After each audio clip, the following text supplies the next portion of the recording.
حدیث نمبر 56 میں 356 میں امام بخاری رحمہ اللہ فرماتے ہیں قال حدثنا عبید بن اسماعیل قال حدثنا ابو اسامہ عن هشام عن ابيه ان عمر بن ابي سلمة اخبره قال رأيت رسول الله صلى الله عليه وسلم يصلي في ثوب واحد مشتملا به في بيت ام سلمة واضعا طرفيه على عاتقيه.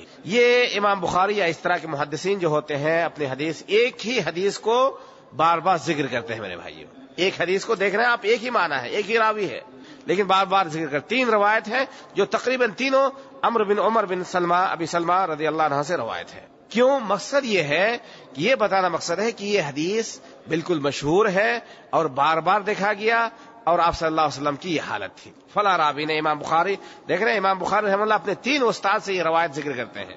پہلے حدیث میں ذکر کیا عبید اللہ بن موسیٰ سے جو ان کے استاد ہیں، دوسرے حدیث میں محمد المثنی سے، اور تیسرے حدیث میں عبید بن اسماعیل سے. یہ امام بخاری رحمہ اللہ یہ بتانا چاہتے ہیں کہ ایک استاد نے صرف بیان نہیں کیا ہے بلکہ ایک سے زیادہ استاد نے ہم سے یہ روایت کی ہے.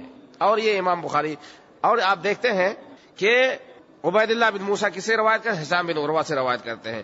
محمد المثنی ان کے دوسرے استاد ہیں امام بخاری کے، وہ کس سے روایت کرتے ہیں؟ یحییٰ سے روایت کرتے ہیں. فرق ہو گیا، بیچ میں راوی آ گئے. یحییٰ پھر ہشام سے روایت کرتے ہیں. یہ امام بخاری رحمہ اللہ فرماتے ہیں اصل بیان کرنا یہ مقصد ہوتا ہے کہ دیکھیے اگرچہ اس فلاں روایت میں عبید اللہ بن موسیٰ ڈائریکٹ ہشام بن عروہ سے روایت کرتے ہیں، لیکن دوسری روایت میں نہیں، وہ یحییٰ سے روایت کرتے ہیں ان کے استاد، اور یحییٰ پھر ہشام بن عروہ سے روایت کرتے ہیں. بیچ میں واسطہ آ گیا ہے.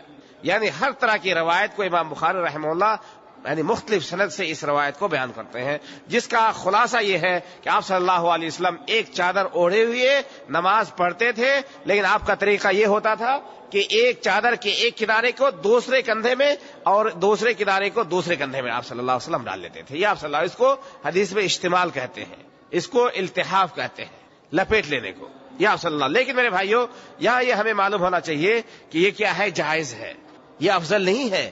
یہ اس سے کوئی انکار نہیں کر سکتا، کوئی یہ نہیں کہے کہ اس طرح اس کی نماز نہیں ہوگی. لیکن نماز کے اندر کیا، اس سے پہلے ہم نے بتایا تھا